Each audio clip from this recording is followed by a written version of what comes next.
क्या क्या हुआ इस वीकेंड हमारे जानने के लिए क्या इंपॉर्टेंट, और एक सबसे इंपॉर्टेंट, क्रूड में बेतहाशा आंख क्यों लग गई है? गुड मॉर्निंग आशीष। हम फरवरी की शुरुआत से आपसे कहते आ रहे हैं कि crude joker in the pack होगा और जोकर अब अपना खेल दिखा रहा है। और आप शुक्रवार को जब हम बात कर रहे थे तब क्रूड में थोड़ी सी नरमी देखने को मिली थी, लेकिन फिर जाकर के रिबाउंड शुरू हुआ। शुक्रवार शाम आते आते कीमतें बढ़नी इसलिए शुरू हुई क्योंकि कतार के जो ऊर्जा मंत्री है उन्होंने फाइनेंशियल टाइम्स को दिए हुए अपने एक इंटरव्यू में ये कह दिया कि भाई अगर इसी तरह से मामला चलता रहा तो सारे जो खाड़ी देश है उन सभी को अपना उत्पादन रोकना होगा, और अगर उत्पादन रुक गया तो तेल की कीमतें देखते ही देखते $150 तक चली जाएंगी और आप कुछ कर नहीं पाएंगे उसका, क्योंकि अभी भी स्ट्रेट ऑफ हॉर्मुज से मामला कुछ सुधरा नहीं है। अभी भी वहां से कोई जहाज गुजर नहीं रहा है, तो सप्लाई अभी भी ठप है।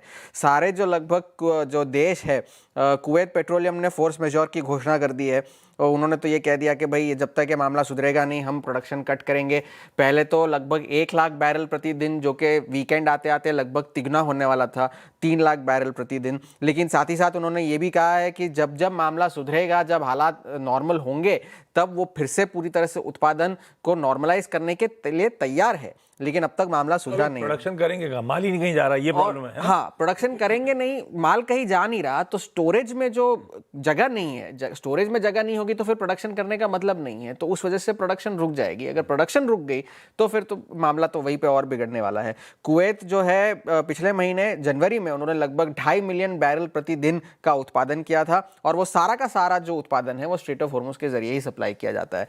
संयुक्त अरब अमीरात ने लगभग 3.5 मिलियन बैरल प्रतिदिन का उत्पादन किया था, और सऊदी अरब जो कि सबसे बड़ा उत्पादक है ओपेक का, वो उसने अपनी थोड़ी सी सप्लाई जो है रेड सी के थ्रू जो है रीरूट की है। ये खबरें देखनी जा रही है, क्योंकि अब पिछले हफ्ते तो तेल की कीमतें वैसे ही 35% चढ़ी थी यूएस क्रूड की, जो कि इतिहास में उनकी सबसे बड़ी है। 1983 में यूएस क्रूड के फ्यूचर्स ट्रेड होने शुरू हुए थे तब से, लेकिन अब तक ये रिकॉर्ड तेजी है। अब उसके बाद जेपी मॉर्गन ने भी ये चेतावनी दी थी कि अगर ये मामला इसी तरह चलता रहा, युद्ध चलता रहा, तो उत्पादन में कटौती जो है लगभग 4 मिलियन बैरल प्रतिदिन तक जा सकती है। ये उन्होंने जो है जेपी मॉर्गन ने चेतावनी दी थी। आज सुबह ये खबर आई, क्योंकि पहले से काफी सारी रिपोर्ट्स ये कह रही थी कि मुश्तबा खामेनेई को नया सुप्रीम लीडर चुन लिया गया है। पहले बोल रहे थे कि नाम अनाउंस नहीं कर रहे हैं, हमने चुन लिया है। कल पहले ये आया था, फिर रिपोर्ट्स ये कह रही थी, लेकिन आज जो खामेनेई का जो ऑफिशियल ट्विटर हैंडल है उस पर ये जो है औपचारिक तौर पर ये घोषणा की गई है, आधिकारिक तौर पर, कि उन्हें नया नेता चुन लिया गया है, नया सुप्रीम लीडर, सर्वसम्मति से ये फैसला लिया गया है। तो ये एक बात थी।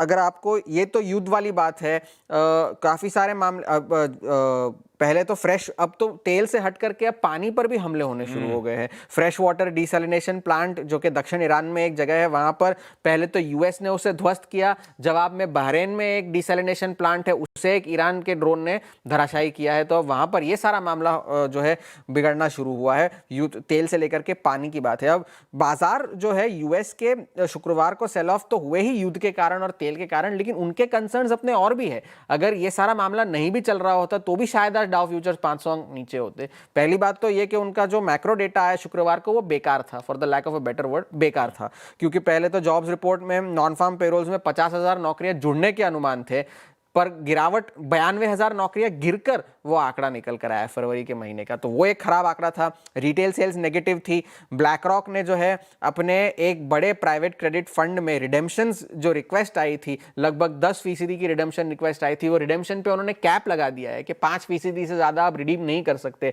उस वजह से ब्लैक रॉक के शेयरों में पिटाई हुई।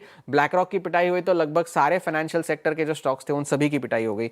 और दूसरी बात यह कि वेस्टर्न अलायंस ने जेफरीज पे मुकदमा कर दिया है। हमने एक बात की थी पिछले महीने, एक कंपनी थी जो बैंकरप्ट हो गई थी जिसका नाम था first brands, auto component supplier, तो उसके वजह से उन्हें चार्जेस लेने होंगे, तो उस वजह से उन्होंने जेफरीज पर मुकदमा कर दिया है।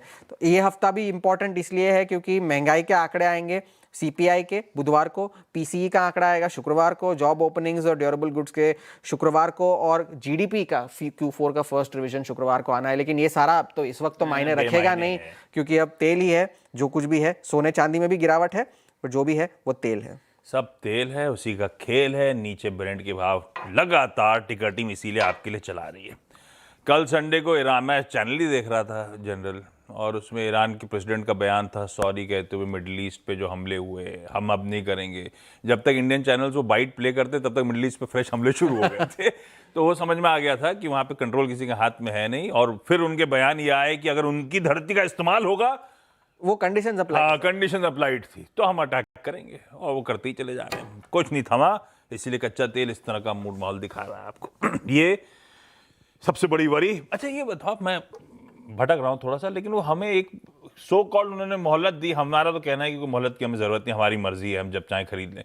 तो रशियन क्रूड खरीदेंगे तो हमारी इक्वेशन इतनी बुरी नहीं होगी। पहले तो हम अपना खपत करेंगे, फिर दुनिया को एक्सपोर्ट करेंगे ना। पर वो रशियन क्रूड खरीदने के लिए भी पहले तो सप्लाई होनी चाहिए, और जो ऑन स्ट्रीम है, जो समंदर में फंसा हुआ है, उसी को रशिया भी तो भाव बढ़ा देगा, लेकिन प्रॉब्लम ये है। वो तो आपस की बात है। अब उस पर तो कोई अब तक ऑफिशियल कमेंट्स तो आए नहीं है। उन्होंने पहले तो कहा कि हम 40% खरीदते थे पहले, सैंक्शंस के बाद अब 20% खरीद रहे हैं। तो और यूएस ने भी कहा है कि भारत हमसे जो है एनर्जी इंपोर्ट ज्यादा बढ़ा रहा है। तो सारा मामला पड़ रहा था at any given point in time समुद्र में 400 से 600 ऐसी जहाज होते हैं जो मांग नहीं होते, जिसको चाहिए प्रोक्योर कर सकता है। उसमें 2/3 रशियन होते हैं। अब लेकिन ये बात है कि रशिया भी भाव बढ़ा देगा क्रूड के। देखते हैं, समीकरण बिगड़े हैं, मूड बिगड़ा हुआ है। देखते हैं, आज सारी ऑयल रिलेटेड कंपनीज तो फोकस में रहेंगी, मार्केट्स के लिए बहुत दिक्कत वाली कहानी हो गई।